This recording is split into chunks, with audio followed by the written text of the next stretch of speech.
Welcome everybody to this week's post-episode recap of the Game of Thrones Season 4, Episode 5, First of His Name. I'm Phil the Issues Guy. Welcome to the broadcast this week. With me again this week is my co-host, Joe Dreads. How's it going this week, Joe? It's going great. Good to see you all.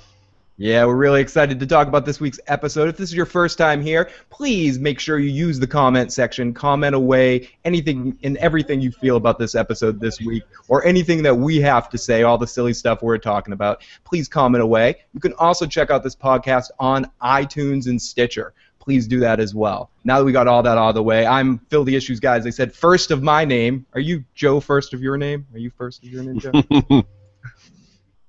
But let's get right into it. This was a fun episode of Game of Thrones. A lot of stuff going around, a lot of bouncing from storyline to storyline.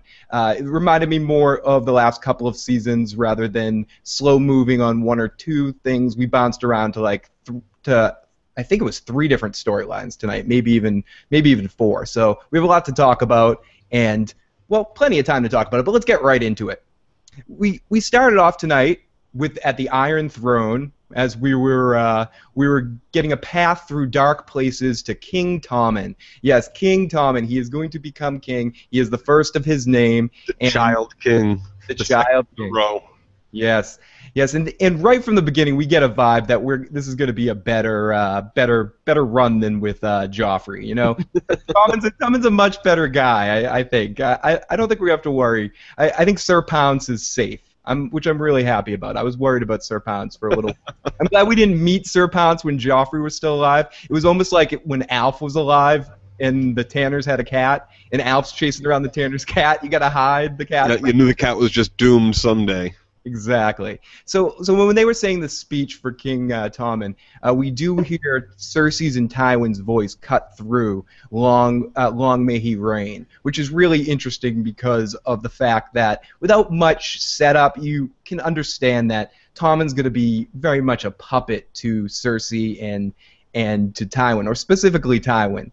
And speaking of people that want to be puppeteer Tommen, we get a shot from Marjorie's perspective, looking at the king, giving him a big smile, giving him that, you remember the other night when I came to your bedroom look? Mm-hmm.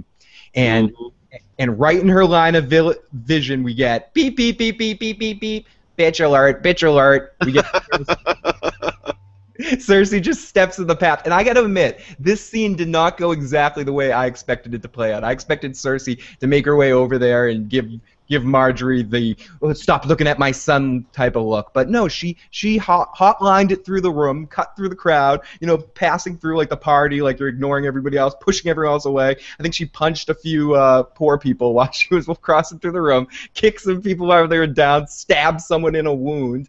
All the fun stuff Cersei does. And she goes over and talks to Marjorie, and we have a conversation between Marjorie and Cersei. Your Grace, may he live long. And he sits to the throne like he was born to it, and Cersei's like, no, he wasn't born to it.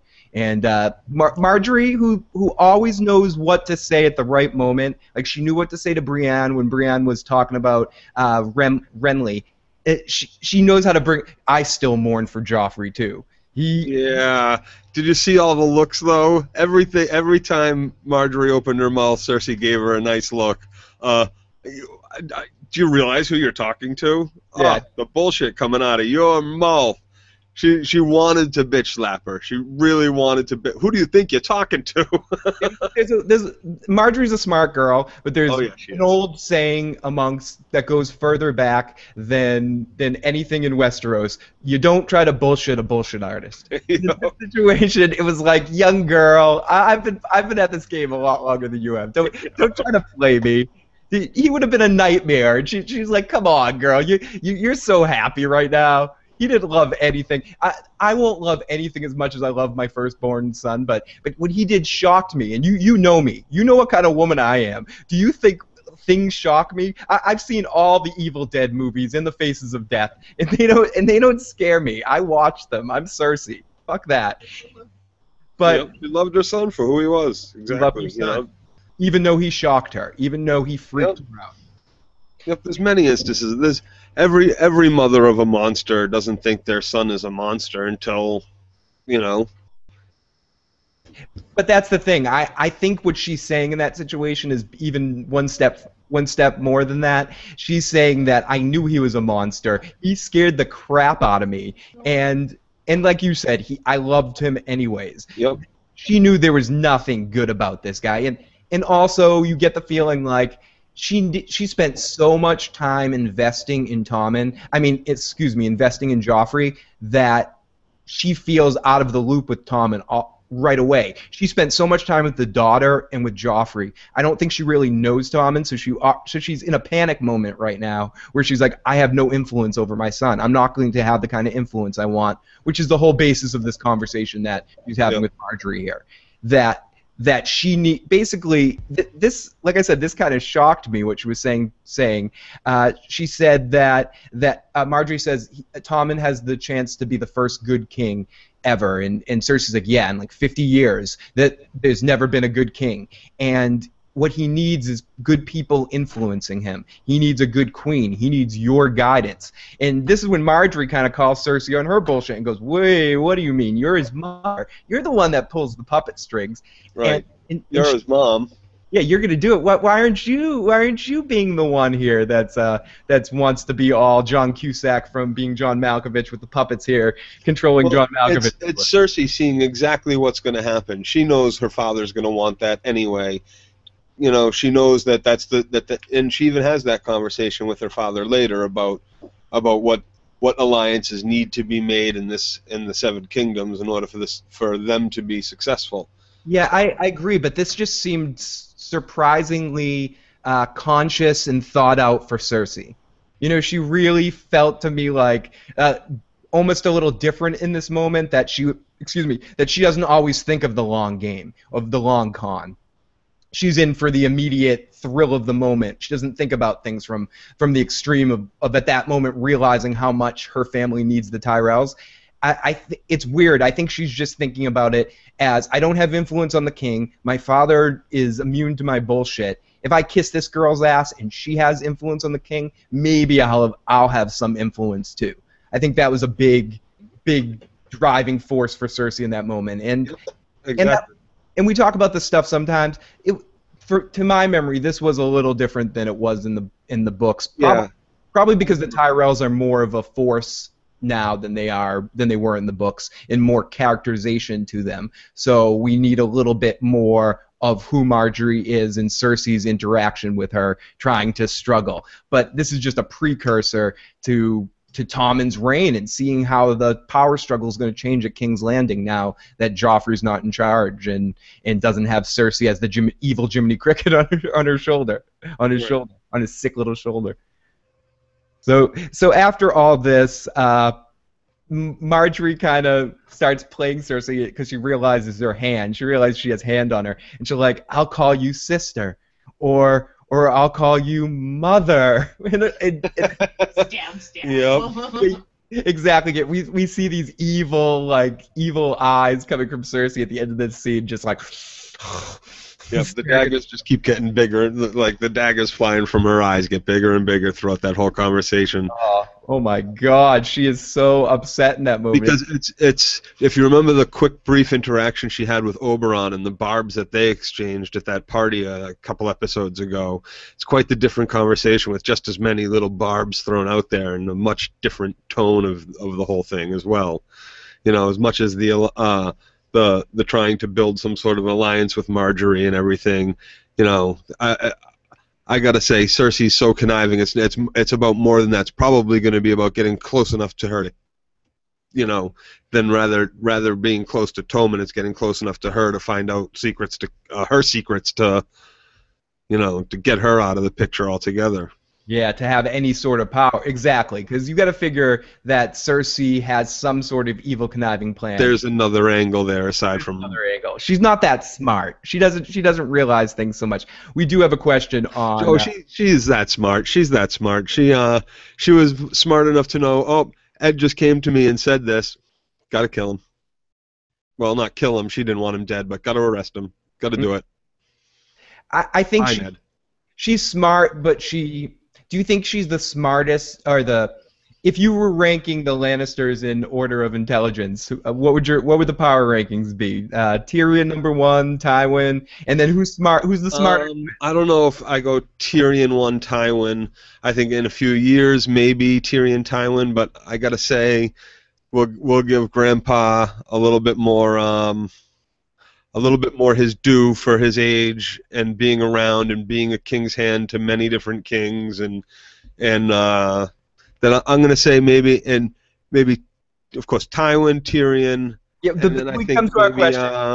Lancel Lannister. Do we go Lancel then down? No, you can't go No, absolutely not.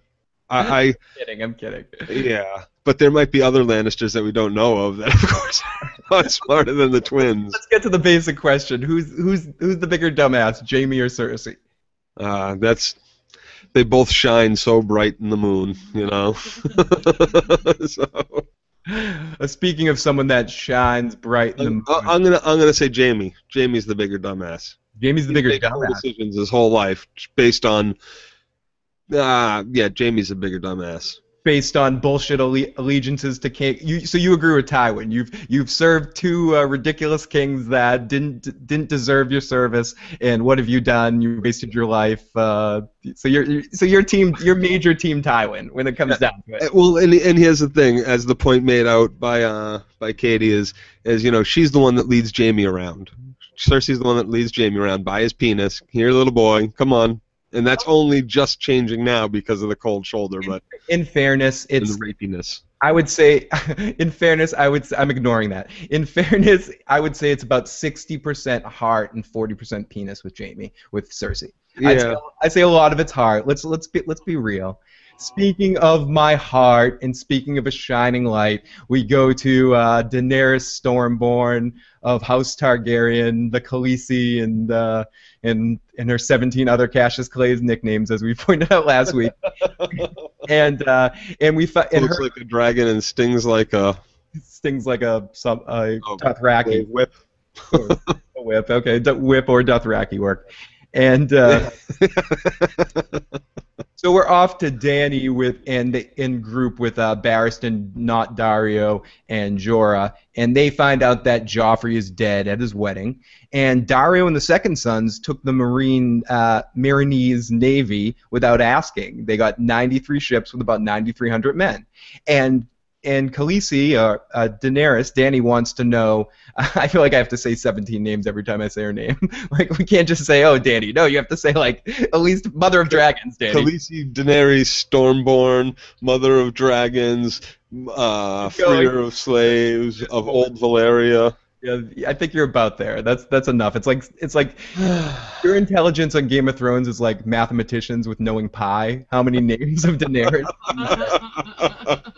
I know it to the 6th digit, damn it. 3.14. Everybody in the comment section that's listening. 3.1415. Yeah, show your Daenerys Targaryen pi skills and list out as many Daenerys names. First one that does it wins a hug. So she's asking Barristan and Jorah, and kind of ignoring Dario in the back, or not Dario in the background, asking them about if these are enough men to storm King's Landing. We have 8,000 unsullied, 2,000 of the Second Sons, and now about 9,000 of the guys that the Second Sons just looted from the Meereenese. And Barristan's like, yeah, go to the back gate. That was Stannis' plan. There's some place that's loose, some place that's easy access to. Go to the back gate. We'll surprise them. You have dragons. We'll go there. The people will flock to you. You're the real leader. But Jorah's like, I don't know about that. He says it might work, but maybe, I don't know. And then 5 seconds later, he's saying, well, we could always just go do that. So do you think it's just that he felt like he needed to disagree with Barristan? Do you think he's getting into a little penis struggle? There's a sword fight going on there? A little sword fight? There's definitely that feeling. Because now he's not just, he's got to struggle for advice for, sexiness against Dario, and now for brains against Selmy. Well, maybe if it was old Dario instead. The dad and the mate. Like, he's like the suitor, and there's already a dad and mate there, so. He's a suitor. Definitely a suitor. So, so Jorah also mentioned earlier in the scene that when everyone was still in the room, that there are problems in Astapor and there are problems in Ankat. What is it? Yunkai. Unkai. There's revolts. Bad people have taken charge, similar to the way that if governments get overthrown, the most powerful thugs that are left, because she basically in the other cities didn't take away any of the evil shit that was going on in the city. She just was like, oh, the slaves are free, you're free. Yep. And didn't really do anything about it and just kind of left. So it So just she left with who wanted to go and left and she left somebody in charge in one city who just basically said, okay, now I'm going to be king, and went right back to the way it was. And then he left a small council in charge in another city, and again, they just said, okay, we're just going to go back to the way it was. She's gone. Bye-bye. Thanks for coming. And a whole bunch of people who were rich before were dead, and a whole bunch of people were like, oh, well, I guess I'm rich now. Nouveau riche, right. So there's a whole new class in these cities, but... Thank you, Mother of Dragons. Right, exactly. Again, I ask, speaking of which, where are the fucking dragons? I don't want to talk too much about it. Where They're are the just flying. Dude, you know what? Dragons, you know where the dragons are? Wherever the hell the fucking dragons want to be. Okay. You don't tell the dragon where to be. She does. She's their mother, right? She doesn't tell them where to be. Okay. Yeah, and they're in adolescence now, too, so they're especially not telling... She's not telling them anything aside from, good dragon, don't burn my army down. Please stay away from the unsullied. What do you think they're eating, though? They're scavenging. Like, takes a lot to feed a dragon, I would imagine. I'm sure all the What farms are they raiding? Getting barbecue chicken and stuff every night. So basically, she sends everyone out of the room and just to Jorah, and she talks to Jorah. She says, you were right. I didn't listen to you. How can I rule Slaver's Bay? How can I rule Westeros if I can't rule Slaver's Bay? I can't leave. And then this is where, like Joe mentioned, he kind of goes back on what he said in the scene in the moment before when Barristan was in the room. He's like, well, you could just leave and go face off against this bastard king that no one believes is the king. Yeah. What would that make her? That would make her just like this awful person that came, killed a whole bunch of people, pillaged the area, and left. Yep. And left it in ruins for new people just to spring up and continue. Like, she's right. She can't do that. She can't just leave. She's got to set something up. She's got to set up some sort of legacy and power structure to make these places the way she wanted them to be, or she won't be able to rule in Westeros. Absolutely. It's important that she's thinking this way because it sets apart what you might have thought from the end of last week with maybe the power went to her head a little bit and she's not looking at the big picture. This shows that she is, because she's very conscious of the fact that how is she supposed to rule anything? If she can't rule this area, she can't rule 7 kingdoms. She needs better shit on her resume. You know, she needs more experience. She's good for this job. She's qualified for this job. She had the college training, but she hasn't had the real world work experience. And that's ultimately what she's saying here, that she's going to stay here. She's going to stay in Slaver's Bay and fix all the wrongdoings here and make things right before she crosses the sea. Because ultimately right now she has the boats. She has the boats to cross now. She has an army strong enough to at least put up a fight at King's Landing. And especially what Barristan was saying is right. After the War of the Five Kings, the crown is at the weakest point it is. They're at that like post-war, everyone's drinking it up right now. If suddenly Daenerys showed up at the back gates with 3 dragons, even in adolescence, and an army of about 20,000 people with the Unsullied, and flat. Yeah, day. They would destroy King's Landing right now, I think. I don't think King's Landing could deal with it. there's not even an army there. There's no real army in King's Landing at the moment because there's no immediate threat.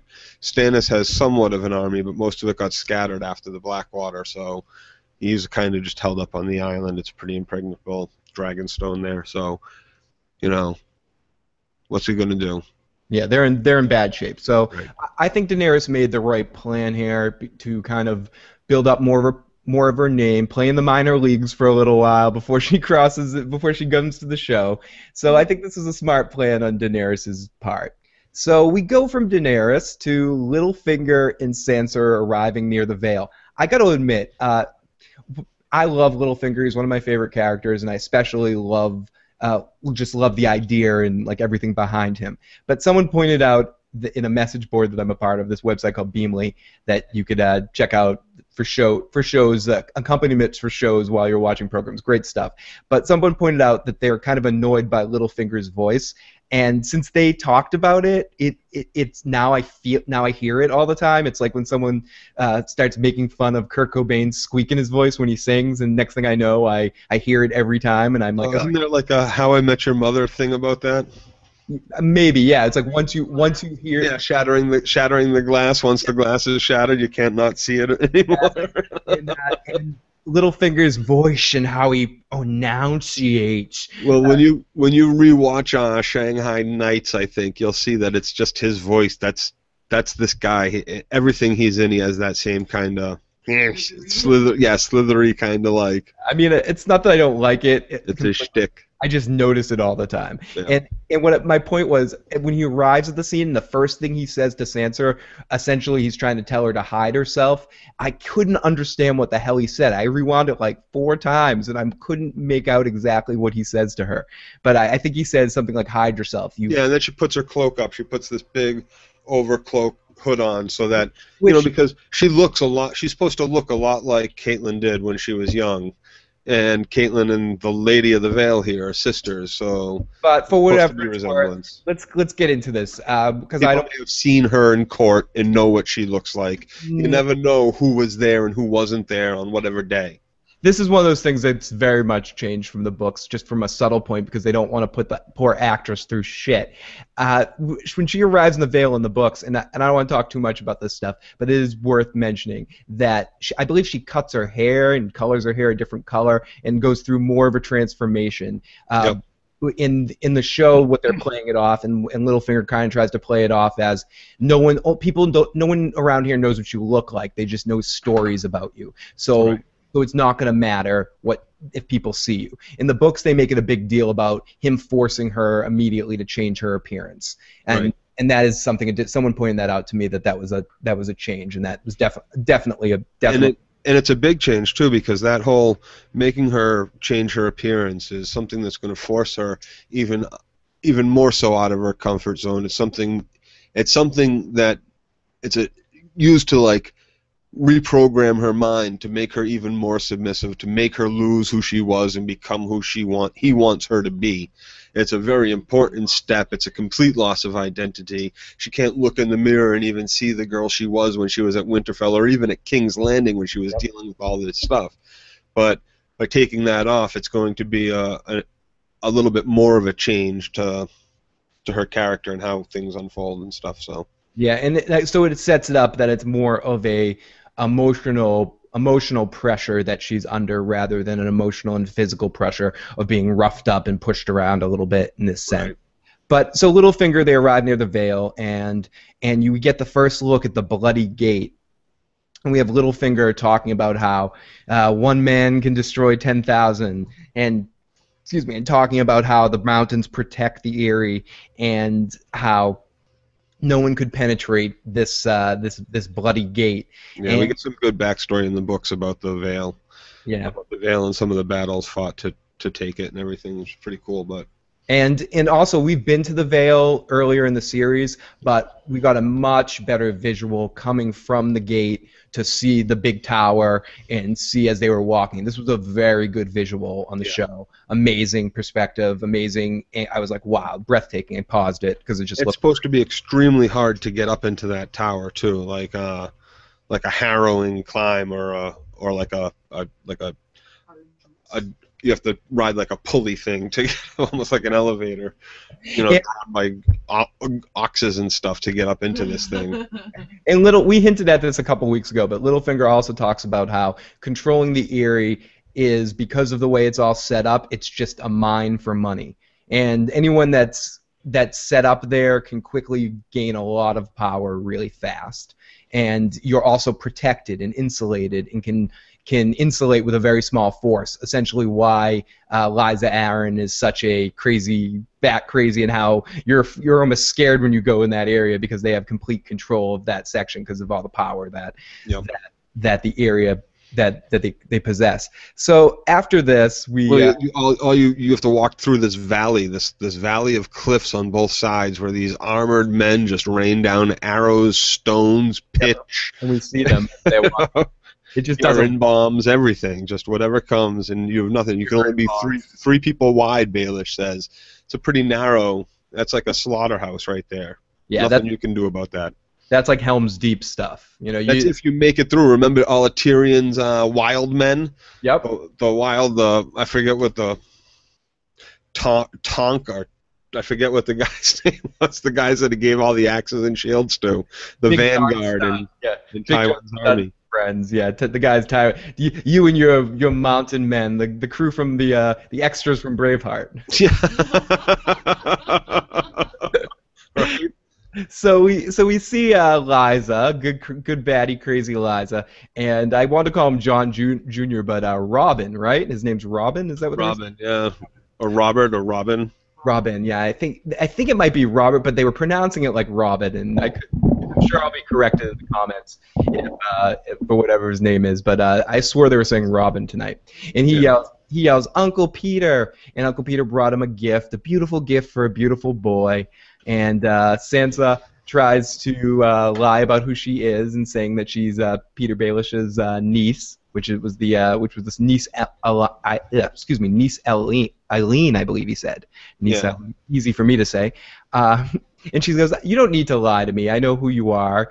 She let my Peter go, and I wouldn't let my blood die. You're my flesh and blood. Call me aunt." And then they start getting into like shitting on the. Well, she lets it out right then and there that she was in on it. That's a treasonous act. That she knew it was going to happen. That she allowed Peter Baelish to leave the Vale, knowing that he was going to be sneaking her out. That's a pretty big thing to admit right there, and I'm pretty sure that's a deviation from the books. Yeah, it gets deeper with the deviation in a second here. Yep. And it gets silly for a moment here. We get a little comedy here with the little boy, with little Robin, being like, "Oh, they chopped your daddy's head off, and they killed your mommy. Oh my God, and they killed your brothers too. Oh wow, they killed my daddy too, and I wanted to make the little man fly out the window." It's like a flash of Joffrey, isn't it? Like a much dumber Joffrey, younger, creepier. This kid's weird. This kid's weird. Oh, yeah. He was still suckling on his mom's teeth the last time we saw him. And then Lysa, Red Rum Kid. Looks like the Red Rum Kid. And then she's like, "Did the imp force himself on you?" And she's like, "No." And then she says to Robin, "Don't call." Well, she tries to stick up for the imp a little bit there. She does. She says he wasn't a bad man. He didn't force himself on me. He didn't want to marry me. They made him just as much as they made me. So it was very. No, she tried. It was touching because you know that she had a little connection with Tyrion. That she knew that he was just as much of a throwaway to these people as she is. Yeah, and she knows, and she probably feels in some level a little bad for sitting there and leaving him with all this shit, knowing what he's in for right now. Right. And knowing that he's at the place you don't want to be in Westeros, at the dick end of a Littlefinger fucking, basically. I'm sorry, that's the best way I can say it. So she tells little Robin to not call Sansa cousin and go off and talk. Right, this kid's going to keep his mouth shut about calling her Sansa and cousin and everything. The kid's so daft that's a pretty big task. And it shows exactly what kind of level the mother's on too, by what exactly she thinks of the son as to what the reality of who this kid really is. But you got to figure the kind of control she has over her son. He probably doesn't have access to a lot of people. She's probably just saying that almost as lip service to him. No, I think she really believes it too. I think she's. I don't know. It's tough to tell because what comes out of the scene with her and Sansa is a little strange too. Like there's more going on in the back of her head than she lets on too. I think it has to do with that as well. It's all crazy shit. Has to do with the whole wanting to wed them, as we hint at later. So Sansa and the little kid, the little John Jr. Robin, they take off, and we get Littlefinger and Lysa talking alone. And Lysa wants to get married. She can't get enough of the Littlefinger. They've already consummated the marriage. She's already seen the Littlefinger, and I guess it's not that little. And she wants more. She's heard enough about Sansa. She knows that he was in love with her mother, and she's supposed to look like Catelyn when Catelyn was her age. And he's stalling the marriage for whatever reason, and she's done waiting. They had their wedding night, and she's done things that what wife would do. Right.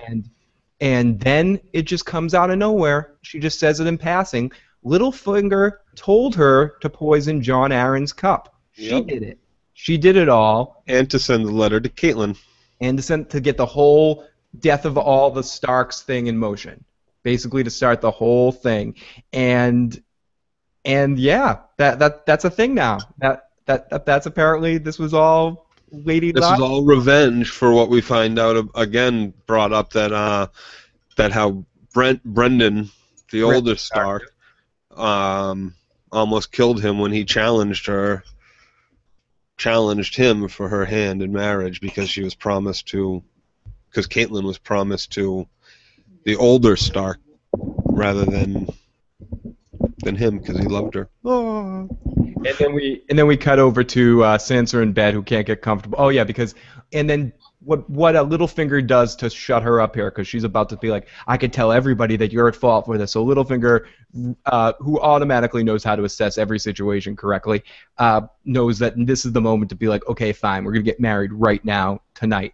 Bring people in, bring everybody in. We're gonna get married tonight. We need witnesses. You guys come on in, guards. And then Lysa tells the guards, listen, guys.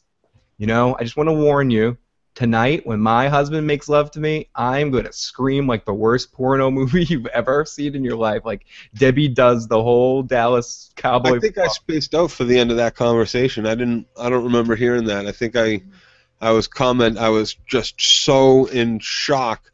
I think I text messaged you at that point about the bomb being dropped, that it was a plot between her and him to kill Jon Arryn, the King of the Hand at the time, to King Robert Baratheon, the Hand of the King, right? The King of the Hand.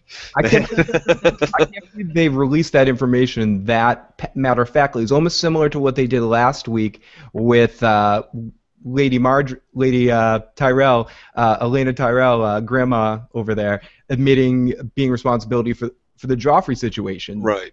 Right. It was a big bump. I don't think that's ever disclosed in the books. I don't think so either, not to my memory. And again, it's been a while since I've read and or listened, so I don't remember specific things. And the way they're written, it's easy to forget if you haven't read multiple occasions. So it's interesting to watch the show and see how different things occur. So it was just a really interesting moment. I was like, oh my God, really? Really? She just said this? Mm-hmm. And then we go to Sansa in bed that can't get comfortable because she hears Lysa screaming in sex, as we know that now they are married. So from here we go to a Tywin and Cersei scene, and Tywin, she's basically telling Tywin the plan, that what she talked to Marjorie about, that how long before the two of them can get married. And she says when Tommen can mourn for his brother and when Marjorie can mourn, a fortnight, that should be enough. Okay, cool. And Tywin's hilarious in this scene. Tywin is freaking hilarious here. He's like, okay, no jugglers, no dwarfs, and no small children. No 75-course meal. We're not spending $100 million on this wedding too. We're already in for £1 with this bank. Yeah, we'll get to that. He says the crown. Like, does not say the Lannisters. He says the crown. He doesn't want any of this to come out of the Lannister banks or from Lannisport in the Lannister gold. But he wants the Tyrells to marry his grandsons, who are Baratheons, the crown. And they even say that when they crowned him, they left out the Lannister name, which they didn't when Joffrey was still king, and when Joffrey was getting married, they said Joffrey of the Lannisters, the Baratheon and Lannisters. They did not say that about Tommen when he was getting crowned at the beginning. They only said Tommen of House Baratheon. Interesting. which is very different. And then he has this very blatant conversation with Cersei about the crown owes this ton of money, a fortune to the bank, the Braavosi Bank, and you don't, the Iron Bank, you don't not pay them back. You just don't. And he says, but the Tyrells, we're going to get them to invest in the crown and take a bunch of this off of. But he doesn't say the Lannisters are. No, he says then he asks her how long until she's gonna marry Loras, and she's like, a fortnight too. I'll do it. And he's like, I know you don't like her. Fortnight after my son marries. Right, and he's like, and she's like, he's like, I know you don't like him, and then he's like, I didn't like Robert. He was always pat me on the back. I don't like that. I don't like when people. I didn't like your last husband either, so. I didn't like that he patted me on the back. Yeah, I couldn't trust him because of that.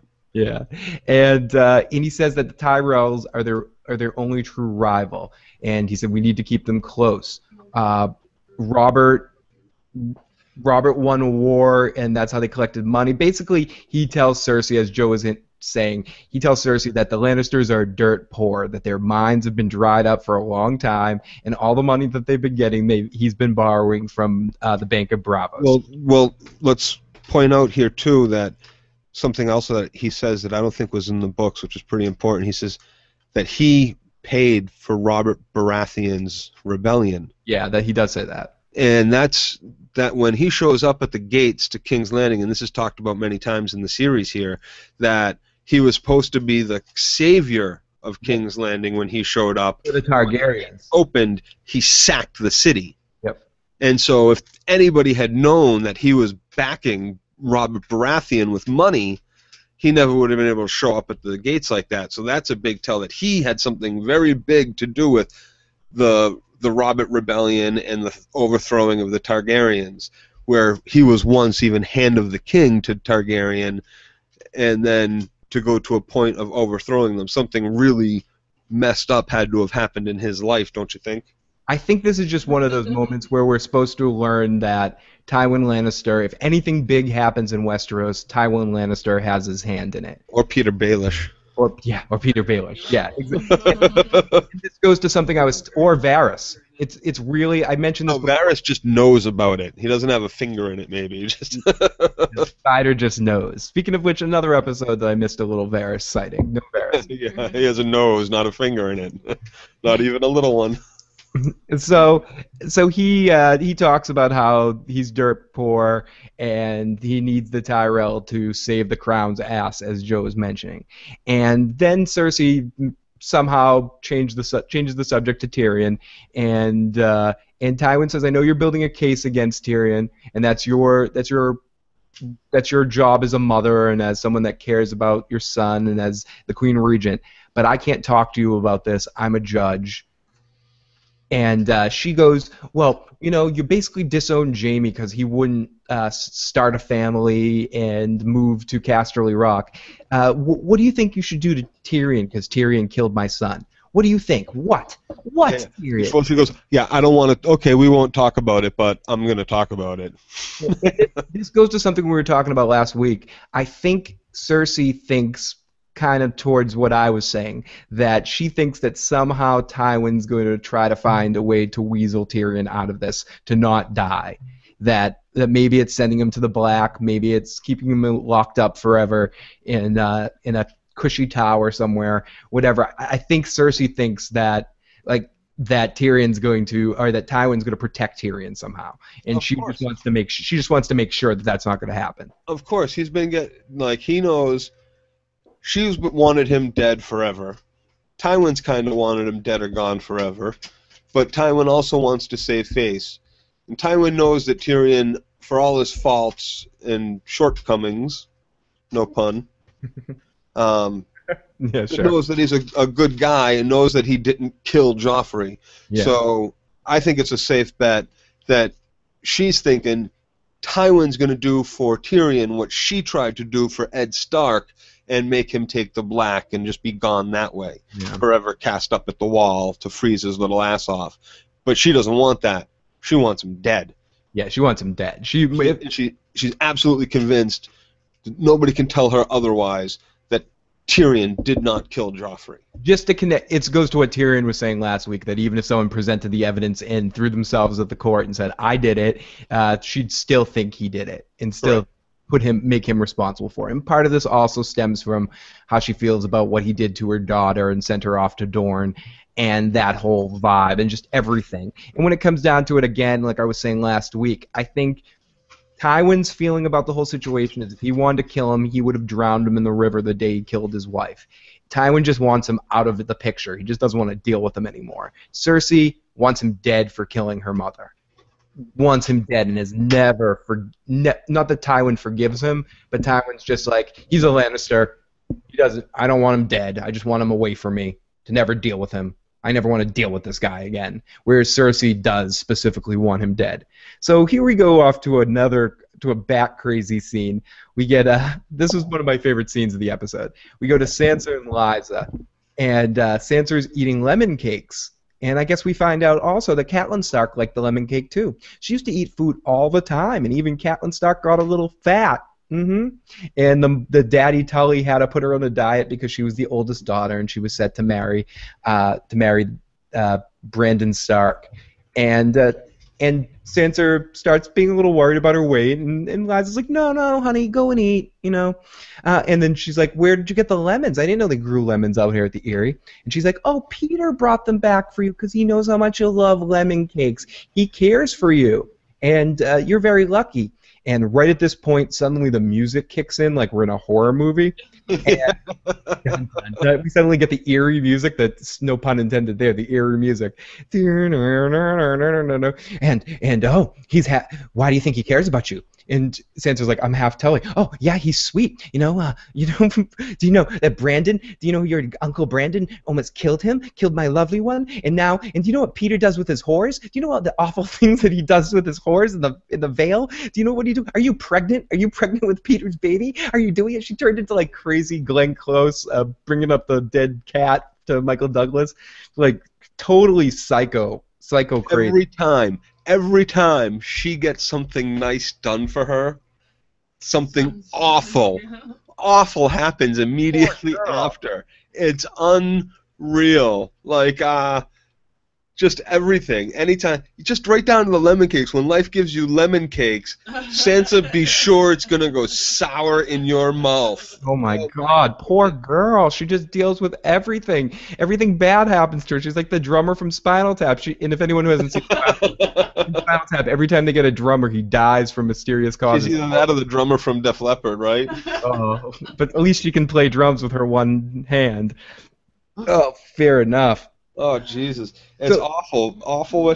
And that should satisfy all the people out there that think we're so harsh on that poor girl. I just wanted to hug her, and she's like, "No, I'm a terrible liar. I didn't. Littlefinger never touched me. I never saw him naked. I never did anything. I'm still a virgin. You can check." And Liza's like, "I'll lift up your skirt and look. I'll know. I'll know yeah. Virgin." Well, she did a great job with that scene. I bought it.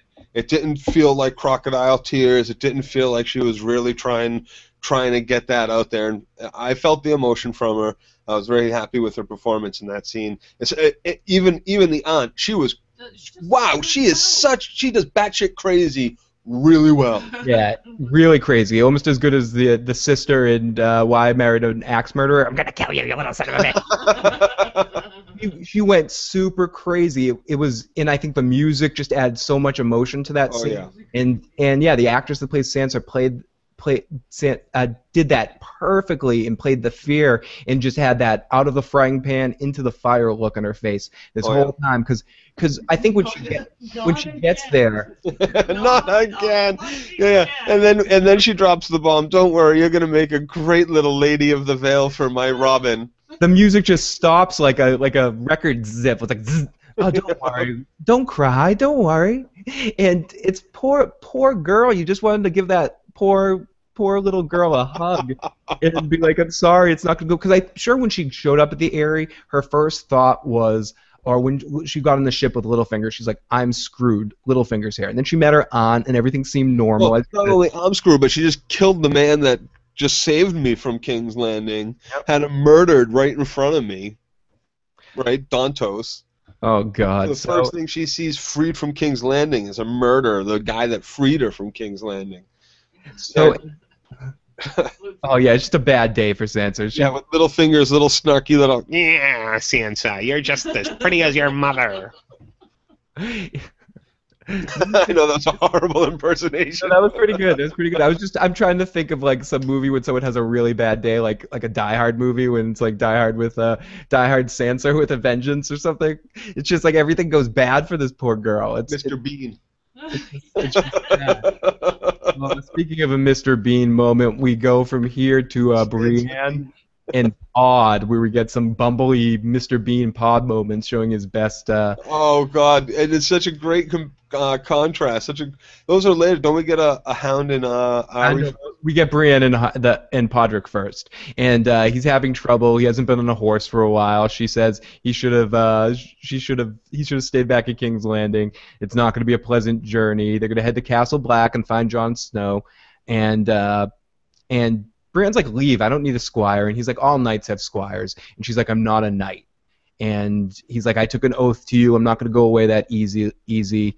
And because he doesn't want her to tell people he's a bad squire. He cares about that because if you get on the Westerosian internet and you post on Blackwater list and you post some bad things about Podrick being a bad squire, he might not get a job in the future. So he wants to make sure he gets positive the town bulletin boards, right? On the Westerosian bulletin board. Well, so, it's important. It's really important to him. He's grown up in a culture. You got to remember the Payne family. That's Ilan Payne is supposed to be the guy that's training Jaime Lannister to fight left-handed. It ends up being Bran because we heard from a comment on one of our episodes that the actor has cancer, but. And so isn't doing it. Hopefully he gets better.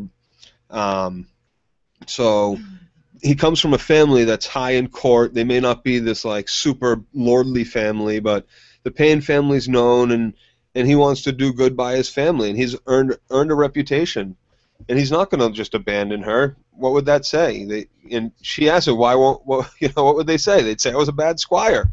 Absolutely. Like, it's important to me. And if he wants to be a knight, he has to be a good squire. That's the way you get it. You got to prove yourself. Oh, and I also want to remind everyone what you're listening to. You listen to the issues program recaps, post-episode issues. If you want to comment away, please comment away in this video and tell us what you thought of this episode, whatever we're saying, what you think about what we're talking about. You can also call in and leave a voicemail if you want to do that at 781-910-8509, and we can play it on the next week's show. And if you want to comment in this video right now, we can answer questions at the end and or answer your questions next week when we get some voicemails. So please reach out to us and be a part of the show as well. We want you guys to be a part of stuff as much as us. So share the fun. Share the fun. So anyways, from here we go back to the Hound and Arya. And Arya's gone. Oh no, you were right. You're absolutely right. I totally missed an Arya and the Hound. Yeah, going to sleep. They're on their way to bed. Because I thought as soon as they went right, I thought they did a cut right to... yeah, it was before Sansa in bed, and before we're getting into the Sansa likes the lemon cake scene. We have Arya saying her names of the people that she wants to die, and the Hound interrupts her by saying, "Shut up," and she can't sleep till she says. He said it too right after she says the mountain. That's when he interrupts her, and she's like, what are you gonna? Well. He's like, oh, and if he shows up tonight, don't worry, I'll help you kill him. And she was like, really? If he showed up, what would you really do if he showed up? He tells him to shut the fuck up. No, he says, I'll tell him to shut the fuck up so I can get some sleep. Right, which was very kind of telling too. So. And he says, what are you going to say? Every person's name in Westeros? And no, only the people she's going to kill. And he goes, fine, finish. And she goes, I have one last... Just one more name, you motherfucker, you. And she says it, the Hound. Right. She rolls over too. She says it. He looks at her. He gives her that little look, but she has no problem saying it. Yeah, I'm gonna kill you too. I'm gonna kill you too. I've already scratched a few names off of my list. So we skipped over a few of this. I skipped back. So back to the Hound and Arya here. Oh, and she doesn't know that Joffrey's dead. She lists Joffrey there too. Thank you. Good call. Yeah, She lists Joffrey in that list, so the news hasn't gotten to her that about the purple wedding. The last news that they've gotten from anybody was at the tavern, which was right after the purple wedding, and Joffrey was still alive at that point. Yeah, that was right after they're talking. They're talking more about what happened. There's still like an outcome of the red wedding at that point. We haven't gone to purple yet. Right. We haven't gone to plaid or ludicrous speed yet. Either. Right. No. The ludicrous speed wedding. We haven't gotten to that one yet. The Schwartz is with you, my friend. The Schwartz. So when the Hound wakes up, Arya's gone. He's looking everywhere for her, but she's practicing her sword dancing kata moves that Mr. Miyagi taught her to beat Bad Boy and water dance. Yep. With it was pretty too. She had some good footwork, some good handwork. Getting good. He'd be proud of her. And she's practicing with Needle, and the Hound shows up, and he's like, "What the hell's going on? What the hell are you doing? You're practicing? What are you doing practicing? You're practicing to die? Because you're not gonna kill anybody that way. It's not. You're dancing. You want to dress? You want a pretty dress, you little girl? He's just being such a dick to her. It's awesome." Well, I really loved this scene. Because she says, he's like, what are you practicing? You practicing fighting? And she says, no, I'm not practicing fighting. I'm water dancing. And he's like, you're dancing. You might as well be dead. Yeah. And he's like, who taught you that shit? Right. And she's like the greatest swordsman that ever lived. Furio Forel. First sword of Bravos, and he's like, Bravos. I bet his hair was greasy. I bet he was a greasy. Greasy as Joffrey's cunt, was it? Exactly. I was just about to say greasy as Joffrey's cunt, and he's like, what happened to him? And she's like, well, Mary Trunt killed him, and then he just started laughing. He's like, Mary Trunt, that kid was a fucking pisser. That's a potza. And he killed the greatest swordsman that ever lived. Oh, yeah, who didn't have a sword at the time, only had a stick. And then he starts cracking up. He's like, because she said that, she's like, he only had a sword. And he's like, oh, he took out the guards. He took out both the guards that were with Meereen Trent before and got a couple of good blows in on him, stood his ground with just a wooden sword and no armor on. Enough time for her to get away and to escape King's Landing. But I do. This is one thing I agree. Like I know he doesn't fight it without his honor. Before he faced off against the Big Knight against Trunt, he should have picked up one of the swords on the ground. It's a completely different sword, though. It's a completely different. Those bastard swords are completely different than the type of sword he's fighting with as the first sword of Bravos. It's I hear. It's a cutlass to a broadsword. It's a guy in armor. It's not going to, and you see that immediately. You see that when he's like, "Go ahead, show me what you've learned. Show me what your first sword of Bravos has taught you, you little twat." Give me. So she starts. And she goes after him, pokes him right in the armor, and that's what he says. He says, "Yeah, and that's what Meereen Trent had that your little first sword didn't have was a big sword and a suit of armor." And he smacks her right across the face. Boom! Sends her flying across the sand. It was pretty. And says, awful. "Fuck Bravos." Bye, little Ari. Poor girl. No, but it's an important lesson. She was just taught something extremely important. She tried. She thought she was about to kill him. She thought she had her chance. She thought he was going to let him do it, and she went for it. And he realized that. He was like, "Oh shit!" She actually put some pressure behind that. She tried to poke through my armor because she does want to kill him. And he remembered that he said that she said that last night, and the lesson she learned was, oh. His face doesn't have armor. His balls didn't have armor. Know your enemy's weak points, and that's the one lesson she seems to forget. Because I remember when she's in training, he says that to her. Know the weak points around the armor.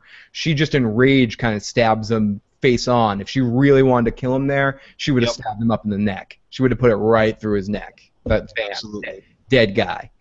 So we go to a very interesting scene with. And so that's different from the book too, by the way. Yeah, this whole episode, the whole last couple episodes is completely different. Yeah, lots of variations, lots of new stuff for anybody who's read. It's all very exciting for those of us who have read the books because a lot of the stuff is different, is very different.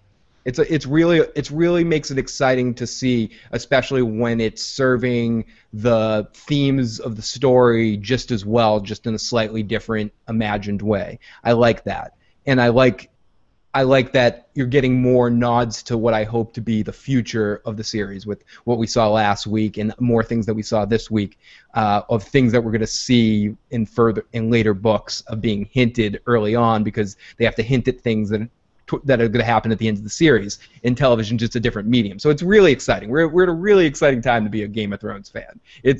It's super pumped because everything, you don't know what's going to happen. Book readers are on edge, and some of the television readers that are like, fuck you, book readers, can finally look at them and be like, haha, you guys don't know what's going to happen either. It makes it interesting and woohoo, awesome, what a wicked party. Yeah, we're all generally at the same place. And so here we go. We go to the Red Viper, Oberyn, and Cersei approaches him, and he's writing letters to Dorne. She wants to take a walk through the gardens that Lady Olenna hates so much, and he can't refuse a royal escort because I think he's just thinking about getting in her pants. He doesn't care. He hates Lannister, but she has a pulse, so Oberyn likes her, and he's a poet, and she talks about, and she's being strangely very polite and nice in this whole scene. Very loving and very, real, but not disrespectful to him. And that's very important. It's the most respectful. A complete contrast to the last time we saw these two interact with each other. And it's the same thing with Marjorie, too. I think in both cases, she's realizing, she's starting to have some knowledge of her position and realizing she needs other people and needs to not always... Again, I hate to say a cliche, but you catch more flies with honey than you do with whatever that other stuff. Well, who's the third person Who's the third person that's judging? Isn't it Marjorie's father? Yeah, is it Marjorie's father? Oh, it's Marjorie's father, Cersei's father, and Oberyn. Interesting. So that's also another motive for why she was all nicey nice to both of them. To both of them, why she was so nice about marrying the Tyrell boy there. And she was nicer to Tywin than she usually is, too. And she was nice to Tyrell. Kissing everybody. Okay. And now she's all, I miss my daughter. My son was just taken from me. My daughter I haven't seen in a year. That's a setup to make him feel bad for her so that he kills Tyrion. I think the important thing in this scene, though, is Oberyn has 8 kids. 8 kids. He's reaching old dirty bastard levels. He's doing good. He didn't say 8 kids. He said I have 8 daughters. 8 daughters. Jesus. That's all they were talking. They weren't talking about sons. They were talking about daughters. How many kids does Oberyn have? Jesus. They love their love in the City of the Sands. That's awesome. If I had to live in anywhere in Westeros, it would definitely be Dorne. Oh, the best wine. The horniest women. It's just a cool vibe. They don't hurt children. Yeah, everyone's equal. Dorne seems to be the place. It seems to be the place. They probably have the best music there. There's probably the best weed growing in Dorne. Whatever. So we go on here, and we're gonna have a trial, and she is like, and she's like, yeah, I know we're gonna have a trial, but forget about the trial for a second. I haven't seen my daughter the last time. Will you give my daughter a gift? And she shows him a boat that she wants. Pretty boat. A very pretty boat. It looked fast too. Yeah. Tell her mom misses her very much, and you really get a feeling in that scene that Oberyn felt for her.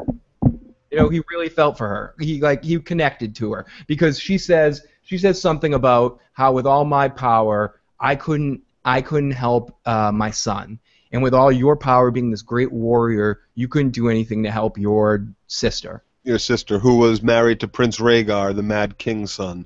Exactly, and got killed and raped by the Mountain. As powerful as Oberyn is, he couldn't do anything to help his sister. And Cersei's trying to use this as a connection. She's trying which he also hammers home too when he says, we don't hurt little girls in Dorne, because if you remember, his niece and nephew, his sister and Rhaegar's kids, were also killed by the Mountain. They had their little heads dashed against the wall. So. And that was during the sack of King's Landing that was led by Tywin Lannister. And the big line in that's important is Cersei saying, with all your power, with having power, you still don't have enough power to be able to protect your loved ones. And that's like a superhero theme. That's like a Spider-Man thing. No matter how much power, I can't save my girlfriends. They get pushed off. They die. Whatever. Poor Spider-Man. He tries to reassure her a little bit that nothing's bad is going to happen to Myrcella and Dorne. It's not Myrcella's fault, whatever happened in King's Landing before she was born. You know, and Cersei says, "Oh well, they hurt little girls everywhere." Yeah, they hurt little girls everywhere.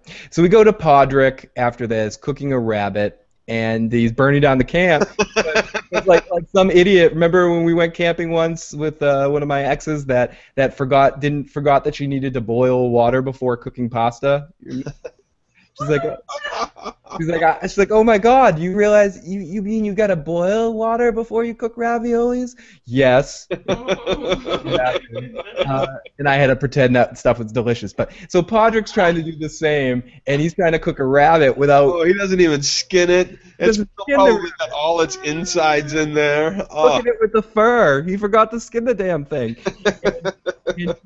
She's like, have you ever cooked anything before? He's like, no, milady, I haven't cooked anything before. And he's just losing status and status. She's like, what'd you do? And he's like, I basically just poured wine all the time. Yeah. And then she's like, did you ever kill anybody? And did you ever do anything with combat? And he's like, yes, I stabbed.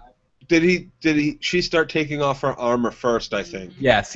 And he immediately stopped because he knew he was useless for the cooking. They had just discussed that. And so he went to go run over to start taking off her armor, and she shrugs him off and says, "No, I've been doing this by myself for years. I don't need your help. Hands off me." You know, and again, is basically like, "Why are you here? You shouldn't be here. This isn't for you. You can't do anything. You can't cook. You can't do anything. You've never even killed anyone. Have you killed someone?" And then he drops the bomb. Yeah, I killed someone. You can't run. You can't jump. Why are you even trying to play the game? You suck. You suck, Bill Murray. You can't play in Space Jam. Get the hell out of here. So, I just saw Space Jam again. So I have all the silliest stuff in my mind tonight. But then she asks him, has he ever done anything with combat? And that's where he tells her the story of the Blackwater and stabbing a Kingsguard guy through the back of the head or through the back with a spear when he was trying to kill Tyrion. To save Tyrion's life. Tyrion. And don't forget that it's the guy that he does kill is a Kingsguard. Yep. There's only 7 of those badasses, and they're all supposed to be pretty badass or kind of bought their way in. There's always that little, bought your way in or... Especially in Joffrey's group. Right, but for the most part, they're supposed to be the elite of the elite. You know, Jaime Lannister, the elite of the elite, Sir Baron, Sir Selmy. Yeah, Barristan. That's who's off now with Daenerys. He was the head of the Kingsguard. You know, these are badasses. This is no one to be trifled with. That Podrick Payne. A mere squire. A mere squire. A mere squire to a dwarf, to the hand of the king, but still a dwarf, and who is also an imp. You know, not even like a knight's squire, almost like a joke, kind of. It wasn't really a prestigious position as much as it was like a, he's kind of slow, we're going to give him to Tyrion. But the story means something to Brienne. She can really feel with it. She understands. She feels like she understands him, and he's exactly who he is right now. He's not going to leave her. It is an honor to be with her. He thinks of her as a knight. He thinks of his job as an important thing. As we saw earlier, they would think I was a bad squire. I'm not going to leave you. If I left now, I'd be bad. Yeah. And she realizes all this. It comes down. It's a very sweet scene. It's very touching. There's finally a connection between the two of them. And she gives him one. She allows him to take off her armor. She's like, "Oh, get over here. It's okay. Come take off my armor. I'll help you out." And she makes him feel needed. And I think by the end of all this, she's going to be really happy that he's with her. I hope so. I hope so too. So we go. I think she must. I think nothing but good things can happen for these two. Oh yeah. Especially in George R. Martin's world, nothing bad could possibly happen to these two upstanding citizens of Westeros. Actually, really good people. I'm sure nothing but good things are going to happen. Nothing but good's going to come for these people. So speaking of good people, we get into an entire. This could be interesting because this is entirely new. We go to Locke.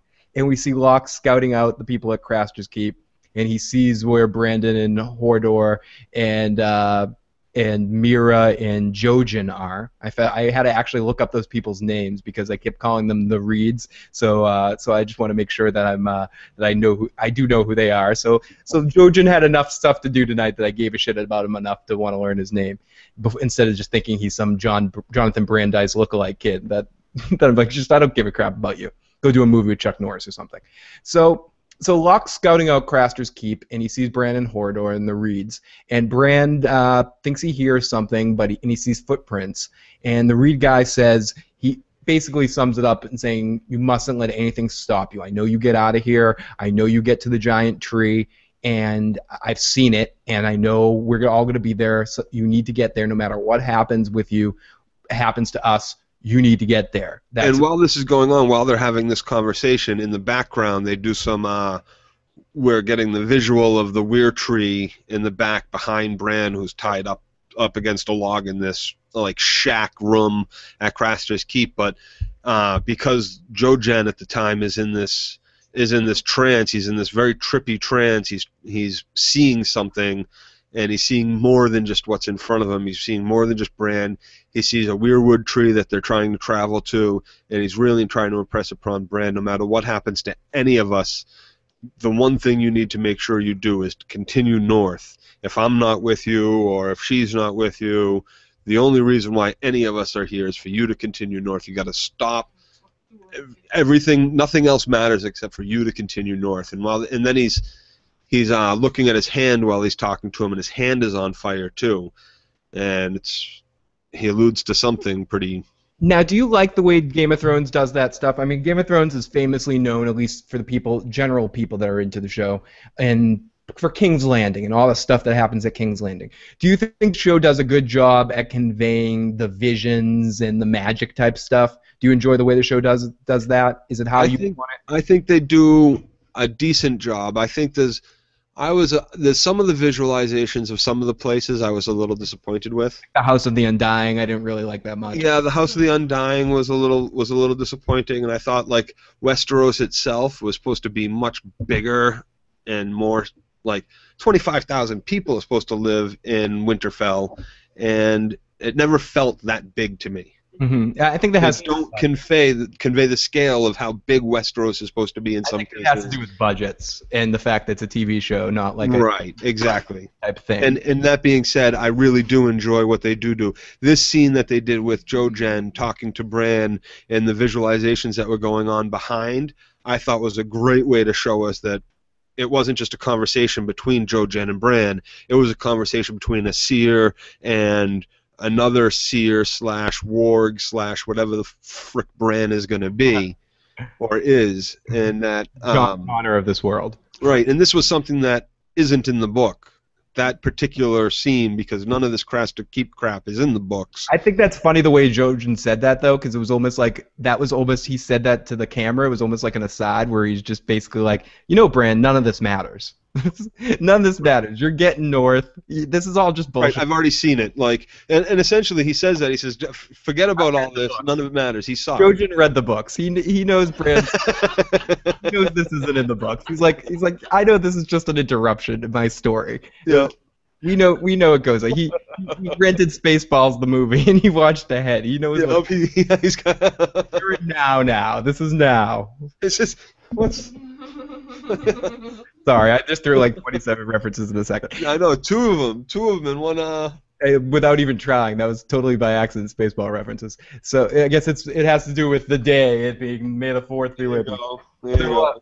So we go back with Locke, and Locke tells Jon Snow and the men he brought from the. I got to tell you, I love the addition too of the picture frame. Oh, thank you to the Game of Thrones picture frame. Yeah, I was thinking about doing. I got an extra monitor. I was thinking about doing that when I got a better wide angle camera lens. So Locke comes back and he tells them that top budget here, people. Garage sale. No, it's a good touch. It's fantastic. Get the pictures of them there. So Locke comes back and he tells. You should put our logo up in that too. It is. It's in the mixture. I'll point. I haven't seen it. He says there's 11 men. They're all drunk. There's no guards. They don't really care. And the leader's name is Carl. He's a good fighter. He's good with knives. He's like Salazzo. He's good with knives. Stay clear of the hut to the back. There's some bad dogs back there, and you want to stay away from there. So he's trying to keep them away from where the Reeds and Brandon are, because I guess they're not waiting on this. Locke's going to make his move. So we go to Carl, and Carl's grabbing Mira, and we hear Bran yelling, "Please get off her!" as they're stripping. Well, they also mention how quiet he is too, coming back. He says, "Wow, you really are quiet," because that's how he's not even a member of the Black Watch yet. He hasn't taken his oath. He said he was going to. I don't think we saw him actually take his oath. So, but they did call him a brother. No, he didn't take his oath yet, or maybe he did. Maybe he did off screen. Maybe we just didn't see it off, right? Because it doesn't matter, because the oath is because he made a bullshit oath. He crossed his fingers and his toes when he took that oath. Right. So we go, like we said, to Mira getting tied up, and they're gonna strip her and rape her, and they're begging him to stop. Carl says she's got pretty hair, high-born hair, blah blah blah. It's just the typical. Rape. You're very pretty. Murderer, thief, and rape. Just going bad, and he can see things, and then Jojen interrupts. He says, "I've got the sight. I can see things that haven't happened yet." And he says, "Oh, have you seen what I'm going to do with your sister?" And and what they're going to do to your sister? Yeah, and then what I'm going to do to her again? And then he goes, "No, I've seen that you're going to die tonight. You're going to die in a bloody burn with snow falling all over you." And right at that point, we get a call from the outside that the Night's Watch is attacking. They're here.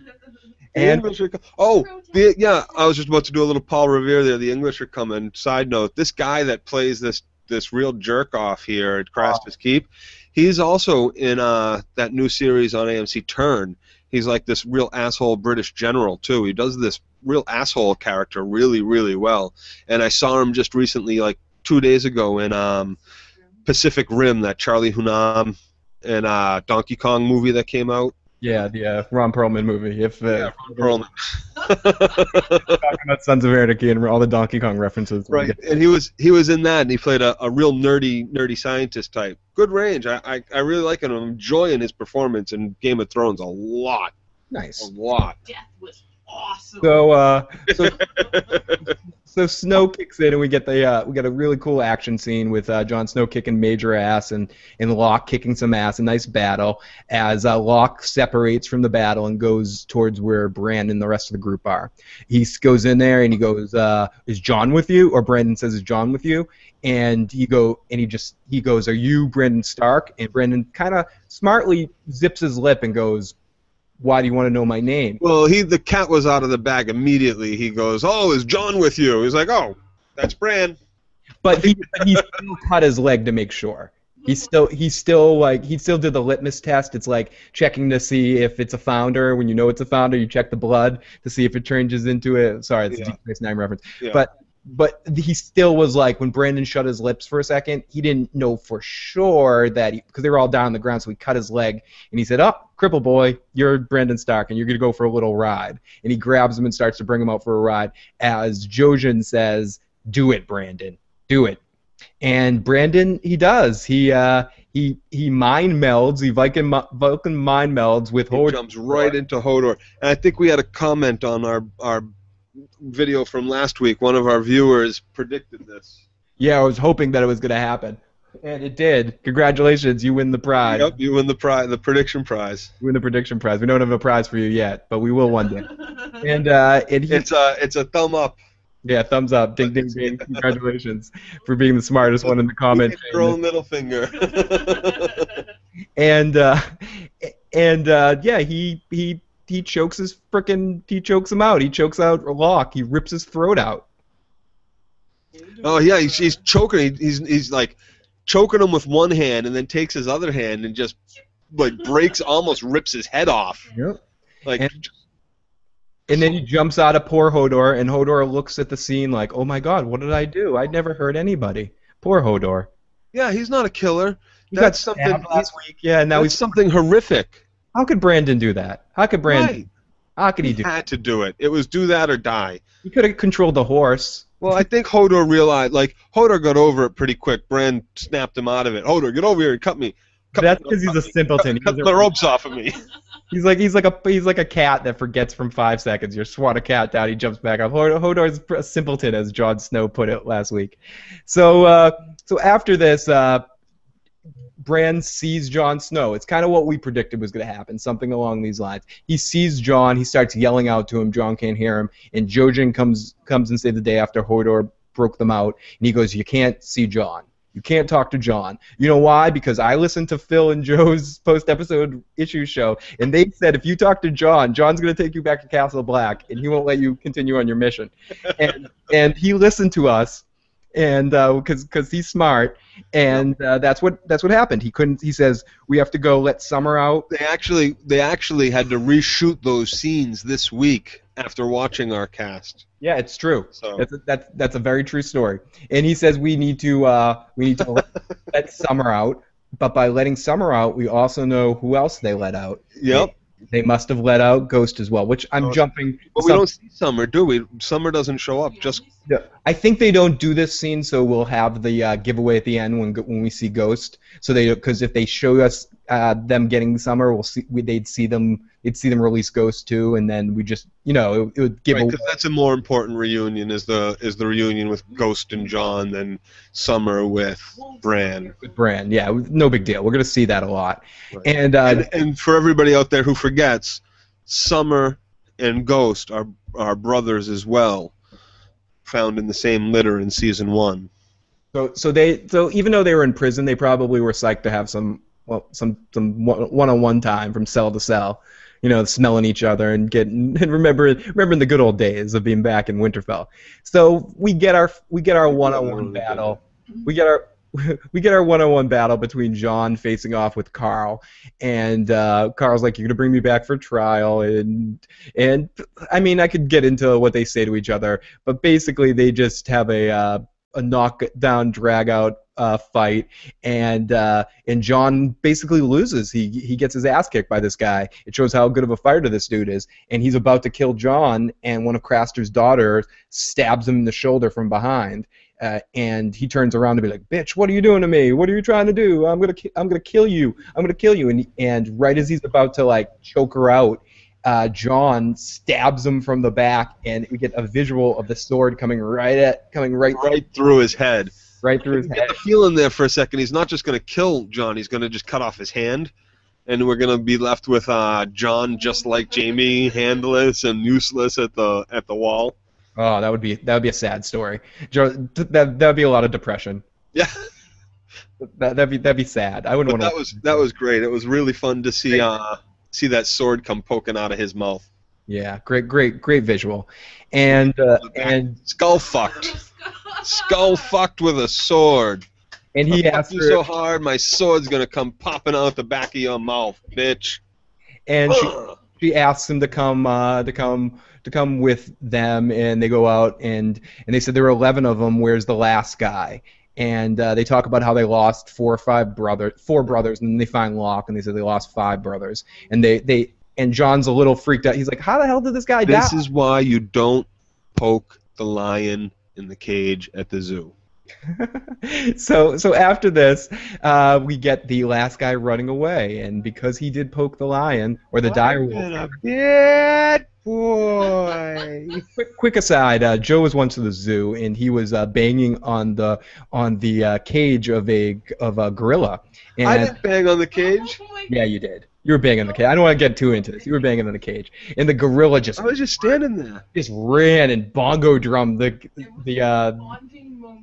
the gorilla. We were having a touching moment. If you mean by bonded, one to rip you to shreds and grab you by your dreadlocks and spin you around like a kite. I almost dropped a load in my pants. I really did. That scared the shit out of me. And this guy, just as scary, even worse, Ghost tracks him down and rips him to shreds.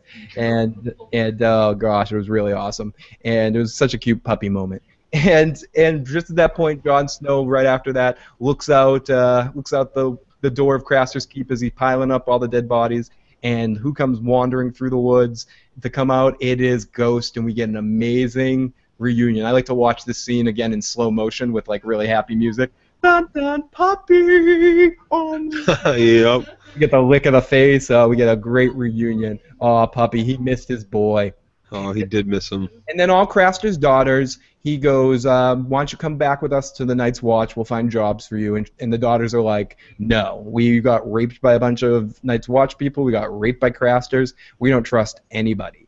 And then Jon's like, hey, you guys want to stay here at Craster's Keep? Like, no one wants to stay here. And they go, no, burn the place down. And they burn the place down, and then we get like a moment with them watching that's almost like Daryl and Beth watching the house burn at the end of the Walking Dead episode, and we get them watching the house burn, and they watch it. You watch it all. They watch everything burn down. And that's our end of our episode with Jon Snow being victorious in this completely unique storyline, completely created by the show that I loved. I thought it was really awesome for Jon Snow progression. And I love the way that they set up the whole almost meeting between Bran and Jon. I thought that was incredible. Yep. They made it even. They didn't just do the same thing they did before. They made it. They were within eye shot. Bran actually got to see him, which was important. And important. He could have stayed exactly where he was and started yelling out for him, but Jojen talked him out of it. You know, said, you know, if he's going to take you back, he'll take you back. So. He made a decision, which was it really showed that a character growth in Bran, that it was about more than just, you know, he's on a mission. He knows he has something very important to do on his own that has nothing to do with what other people, or has everything to do with what everybody else is up to. But there are bigger things afoot, and he knows that. So. Okay, so here we are. Now we got a couple of questions from a different site that I want someone to address.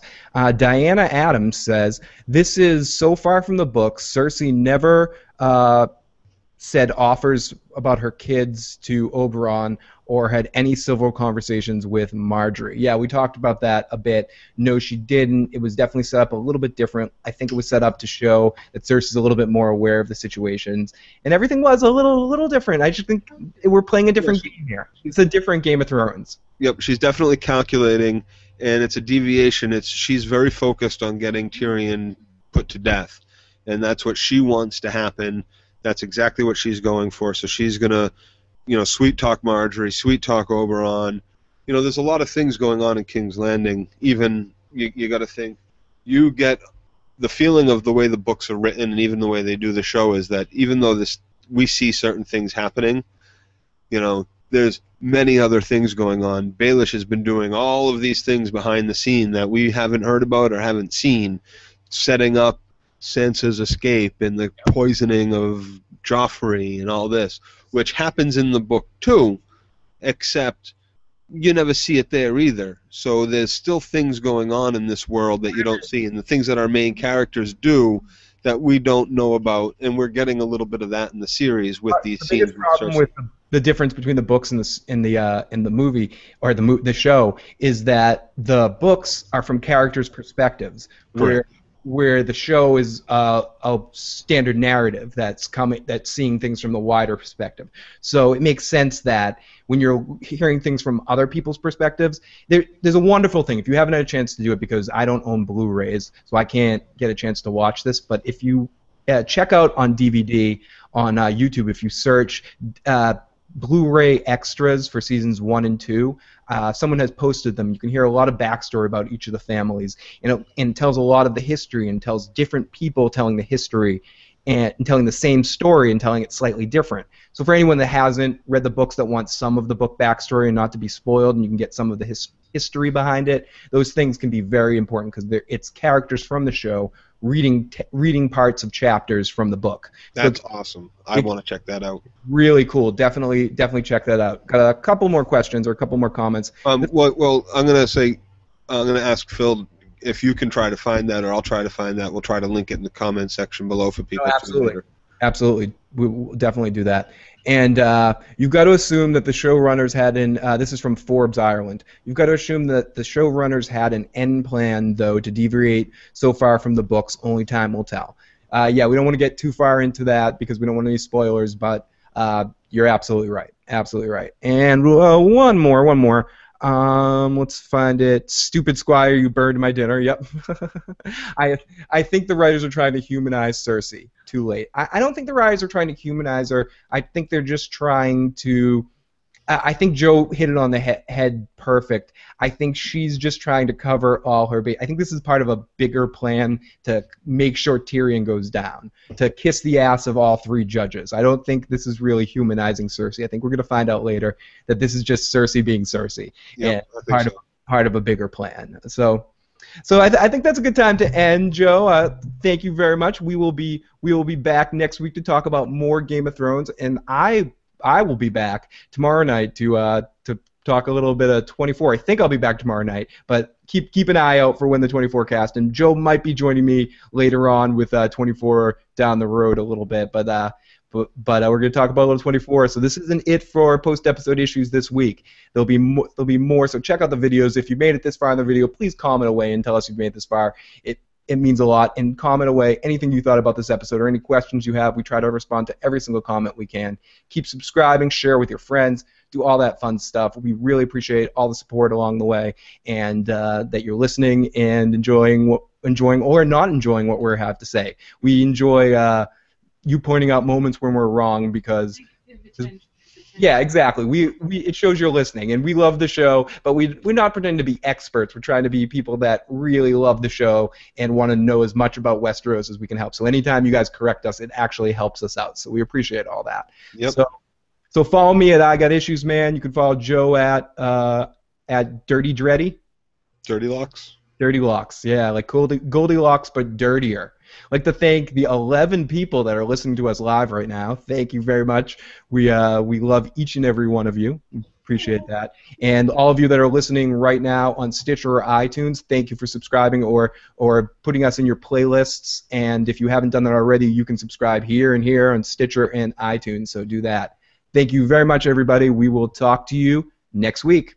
Thank you. Good night. Good night.